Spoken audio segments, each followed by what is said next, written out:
Hi ಎಲ್ರಿಗೂ ನಮಸ್ಕಾರ. ನಾನು ನಿಮ್ಮ ರಹಮಾನ್ ಹಾಸನ್. ಸ್ಯಾಂಡಲ್ವುಡ್ನ ದೊಡ್ಡಮನೆಯ ಮತ್ತೊಂದು ಕುಡಿ ಚಂದನವನಕ್ಕೆ ಬಲಗಾಲಿಟ್ಟು ಎಂಟ್ರಿ ಕೊಡೋದಕ್ಕೆ ಈಗಾಗಲೇ ತುದಿಗಾಲಲ್ಲಿ ನಿಂತಿದೆ. ಒಬ್ಬನೇ ಶಿವ ಒಬ್ಬನೇ ಯುವ ಅಂತ ಹೇಳಿ ಸಖತ್ ಮಾಸ್ ಆಗಿ ಎಂಟ್ರಿ ಕೊಡ್ತಾ ಇರುವಂತಹ ಯುವ, ಜೊತೆಗೆ ಅವರನ್ನ ತೆರೆ ಮೇಲೆ ತರ್ತಾ ಇರುವಂತಹ ಸಂತೋಷ್ ಆನಂದರಾಮ್ ಇಬ್ರು ಕೂಡ ನಮ್ಮ ಜೊತೆಗಿದ್ದಾರೆ. ಮಾತಾಡೋಣ.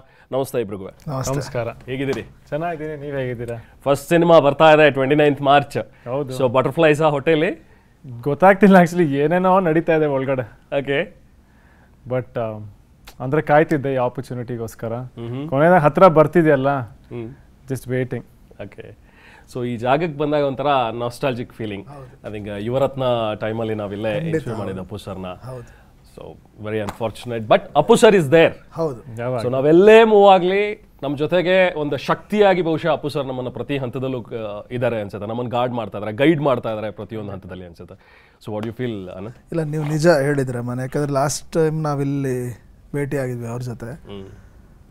ಆಮೇಲೆ ಇತ್ತೀಚೆಗೆ ನನಗೆ ಅವರು ಇಲ್ಲ ಅನ್ನೋ ಭಾವನೆನೇ ಹೋಗ್ಬಿಟ್ಟಿದೆ. ಕಾರಣ ಏನಂದರೆ, ಎಲ್ಲರಲ್ಲೂ ಅಷ್ಟು ಜೀವಂತವಾಗಿ ಅವ್ರು ಇರುವಾಗ ಅವ್ರನ್ನ ಇಲ್ಲ ಅಂತ ಹೆಂಗೆ ಹೇಳೋದು ಅಂತ.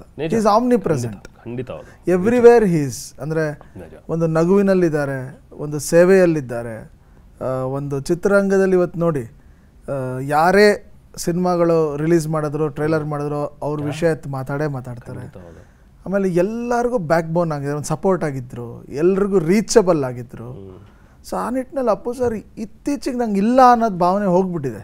ಹೀ ಇಸ್ ದೇರ್. ಆಮೇಲೆ ಈ ಸಿನಿಮಾಗಕ್ಕೂ ಒಂದು ಪರೋಕ್ಷ ಕಾರಣ ಅವರೇ. ಅಂದರೆ ಅವರು ಬೆಸ್ತಿದ್ದಲ್ವ. ಈಗ ನನ್ನನ್ನಾಗಲಿ, ಹೊಂಬಾಳೆ ವಿಜಯ್ ಸರ್ನಾಗಲಿ, ಗುರುನಾಗಲಿ. ಸೊ ನಮ್ಮನ್ನೆಲ್ಲ ಬೆಸ್ದೋಗಿರೋದು ಯಾರು? ಈಗ ಆಲ್ ಆಫ್ ಸಡನ್ ಈ ಪ್ರಾಜೆಕ್ಟ್ ನಾನು ಮಾಡಬೇಕಂತ ಬಂದಿದ್ದು. ಸೊ ನನ್ನ ಪ್ಲ್ಯಾನ್ಸೇ ಬೇರೆ ಇತ್ತು. ಸಡನ್ನಾಗಿ ವಿಜಯ್ ಸರ್ ಈ ಪಿಕ್ಚರ್ ಮಾಡಬೇಕು ಅಂತ ತೊಗೊಂಬಂದರು. ಅಶ್ವಿನಿ ಮೇಡಮ್ ಫೋನ್ ಮಾಡಿ ವಿಜಯ್ ಸರ್ಗೆ ಗುರು ಪಿಕ್ಚರ್ ಒಂದು ಮಾಡಿ ಅಂತ ಹೇಳಿ. ಅಂದರೆ ಎಲ್ಲವೂ ಅವರು ಡಿಸೈನ್ ಮಾಡಿದಂಥ ವಿಷಯ ಅಂತ ನನಗನ್ಸುತ್ತೆ. ಸೊ ಅವರ ಒಂದು ಆಶೀರ್ವಾದ 100% ನೀವು ಹೇಳ್ದಂಗೆ ಈ ಸಿನಿಮಾ ಜೊತೆನೂ ಇದೆ. ಮತ್ತು ಅವರು ಈ ಸಿನಿಮಾನ ಮುನ್ನಡೆಸ್ಕೊಂಡು ಹೋಗ್ತಾರೆ ಅನ್ನೋ ಒಂದು ಕಾನ್ಫಿಡೆನ್ಸು ಇದೆ. ಜೊತೆಗೆ ಜನ ಮೊನ್ನೆ ಅವ್ರ ಬರ್ತ್ಡೇ 17ಕ್ಕೆ ಆದಾಗ ಮೋರ್ ದೆನ್ 1.5 lakh ಪೀಪಲ್, ಸುಮಾರು 1 ಲಕ್ಷ ತಟ್ಟೆಗಳೇ ಖರ್ಚಾಗಿದೆ. ಬಿಕಾಸ್ ಅವತ್ತೆಲ್ರಿಗೂ ಬಿರಿಯಾನಿ ಕೊಟ್ಟಿದ್ದಾರೆ. ಕಾರಣ ಏನಂದರೆ ಅವ್ರಿಗೆ ಊಟ ಅಂದರೆ ತುಂಬ ಇಷ್ಟ, ಬಿರಿಯಾನಿ ಅಂದರೆ ತುಂಬ ಇಷ್ಟ. ಸೊ ಆ ಜನಗಳು ಆ ಒಂದು ಅಂದರೆ ನಾ ಜೋಕ್ ಅಲ್ವಲ್ಲ. ನಾವು ತಮಿಳ್ನಾಡಿಗೆ ಹೋಗಿದ್ದೆ ಈಗ ಈ ಇಂಟರ್ವ್ಯೂಗೆ ನಿಮ್ಗೆ ಬರೋಕ್ಕೆ ನಿನ್ನೆ ಮಿಕ್ಸಿಂಗಿಗೆ ಹೋದಾಗ ಅಲ್ಲಿ ಡ್ರೈವರು ಮಾತಾಡ್ತಿದ್ರು. ನೋಡಿ ಸರ್, ಇಲ್ಲೆಲ್ಲ ನಾವು MJR ನೋಡಿದ್ದೀವಿ, ಎಲ್ಲರದು ನೋಡಿದ್ದೀವಿ, ಬಟ್ ಕರ್ನಾಟಕದಲ್ಲಿ ಪುನೀತ್ ಸರ್ದು ಅದಕ್ಕೂ ಮೇಲೆ ಸರ್, ನೆರೆಯ ಪೇರ್ ಸೊಲ್ಲೋಂಗ ಅಂತ ಹೇಳುವಾಗ ಅನ್ಸುತ್ತೆ ಎಲ್ಲೋ ಒಂದು ಕಡೆ ಅದೇ ಹೇಳ್ತಾರಲ್ಲ, ಜಿಂದಗಿ ಲಂಬಿ ನೈ ಬಡಿ ಹೋನ ಚಾಹಿಯೆ ಅಂತ. ಸೊ ಅದಲ್ವಾ ಅವರು ಎಷ್ಟು ವರ್ಷ ಇರ್ತೀವಿ ಅನ್ನೋದಲ್ಲ, ಏನು ಆ ವರ್ಷ ಎಷ್ಟು ವರ್ಷ ಬದುಕಿದ್ವು ಅದರಲ್ಲಿ ನಾವು ಏನು ಮಾಡಿದ್ವಿ ಅಂತ. ಆಮೇಲೆ ಸಾಧಕರು ಸಂತರು ಅವ್ರು ಹೋದ್ಮೇಲೆ ಬದುಕ್ತಾರಂತೆ, ಅಂದರೆ ಅವರು ಜೀವಿಸ್ತಾರಂತೆ.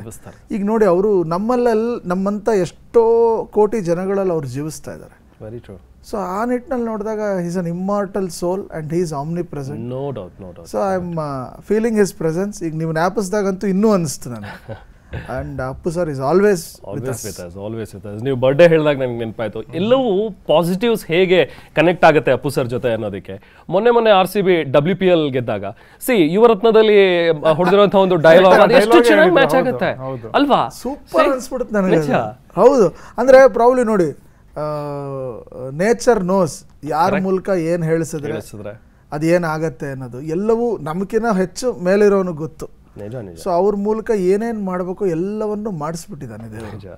ಸೊ ಅದರಲ್ಲಿ ಇದು ಒಂದು ನೀವು ಹೇಳ್ದಂಗೆ ಎಷ್ಟು ಕೋಇನ್ಸಿಡೆನ್ಸ್ ಅದು. ಹೌದು. ಆ್ಯಂಡ್ ಅಪ್ಪು ಸರ್ ಬರ್ಬೇಕಾದ್ರೆ ನಾನೊಂದು ಇಂಟರ್ವ್ಯೂಲ್ಲಿ ನೋಡ್ತಾ ಇದ್ದೆ, ನಿಮ್ಮ ಹೆಸರನ್ನ ಹೇಳಿರೋದು. ಅಂದರೆ ನಿಮ್ಮ ಲೆಗಸಿನ ಯಾರು ಕಂಟಿನ್ಯೂ ಮಾಡ್ತಾರೆ ಅಂತ ಹೇಳಿದಾಗ ಹಿ ಸೆಡ್ ಯುವರ್ ನೇಮ್. ಬಹುಶಃ ನಾನಲ್ಲ, ನನಗಿಂತ ಹೆಚ್ಚು ಹೆಸರು ಮಾಡ್ತಾನೆ ಯುವ ಅನ್ನೋ ಒಂದು ಮಾತಿದೆಯಲ್ಲ, ಚಿಕ್ಕಪ್ಪನಿಂದ ಬರೋ ಒಂದು ಮಾತು. ಇಟ್ಸ್ ಒಂಥರ ಜವಾಬ್ದಾರಿನೂ ಹೌದು ಯುವ ನಿಮ್ಮ ಮೇಲೆ. ಖಂಡಿತ ಆ ಭಾರನೂ ಕೂಡ ಇದೆ. ಯಾಕಂದ್ರೆ ಈಗ ನಿಮ್ಮನ್ನ ಸಕ್ಸಸರ್ ಆಗಿ ನೋಡ್ತಾ ಇದ್ದಾರೆ, ಅಪ್ಪು ಸರ್ನ ಸಕ್ಸಸರ್ ಆಗಿ ಅವ್ರ ಅಭಿಮಾನಿಗಳೆಲ್ಲರೂ ಕೂಡ ನಿಮ್ಮಲ್ಲಿ ನೋಡ್ತಾ ಇದ್ದಾರೆ. ಹೇಗನ್ಸುತ್ತೆ ಆ ಫೀಲಿಂಗ್? ಒಂದೇನಂದರೆ, ನನ್ನ ಲೈಫ್ ಪ್ರತಿ ಹಂತದಲ್ಲೂ ಅವ್ರು ಸಪೋರ್ಟ್ ಮಾಡ್ಕೊಂಡೇ ಇದ್ರು. ಆ್ಯಂಡ್ ಇವತ್ತು ಈ ಸಿನಿಮಾ ನನಗೆ ಅವ್ರ ಜೊತೆ ಕೆಲಸ ಮಾಡಿ, ಟೀಮ್ ಜೊತೆ ಕೆಲಸ ಮಾಡೋ ಅವಕಾಶ ನನಗೆ ಸಿಕ್ಕಿದೆ. ಆ್ಯಂಡ್ ಇದಕ್ಕೆಲ್ಲ ಕಾರಣನೇ ಈ ಸಿನಿಮಾ ಆಗ್ತಿರೋದೇ ಅವರಿಂದ. ಸೊ ಅಂದರೆ ಆ ಜವಾಬ್ದಾರಿನ ನಾನು ತುಂಬ ಪ್ರೀತಿಯಿಂದ ತೊಗೊಂಡಿದ್ದೀನಿ. ನನ್ನ ಕಡೆಯಿಂದ ನನ್ನ ಎಫರ್ಟ್ಸ್ ಎಷ್ಟಾಗುತ್ತೆ ಅಷ್ಟು ಕೊಟ್ಟಿದ್ದೀನಿ. ಇನ್ನು ಮಿಕ್ಕಿದೆಲ್ಲ ಜನಗಳು ಅವ್ರಿಗೆ ಬಿಟ್ಟಿರೋದು, ಅವ್ರು ಏನಂತಾರೆ, ಅವ್ರು ಏನು ಇಷ್ಟಪಡ್ತಾರೆ. ಸೊ ನಾನು ಕಾಯ್ತಾ ಇದ್ದೀನಿ ಎಸ್ಪೆಷಲಿ ರಿಲೀಸ್ಗೋಸ್ಕರ. ಫಸ್ಟ್ ಟೈಮ್ ನನ್ನನ್ನು ನೋಡ್ತಿದ್ದೀರಾ ಅಂದರೆ ಏನು ಅನಿಸುತ್ತೆ ನಿಮಗೆ, ನಾನು ಅವರಿಂದ ತಿಳ್ಕೊಳ್ಳೋಕ್ಕೆ ಕಲಿಯೋಕ್ಕೆ ನಾನು ಕಾಯ್ತಾ ಇದ್ದೀನಿ ಇನ್ಫ್ಯಾಕ್ಟ್. ಓಕೆ.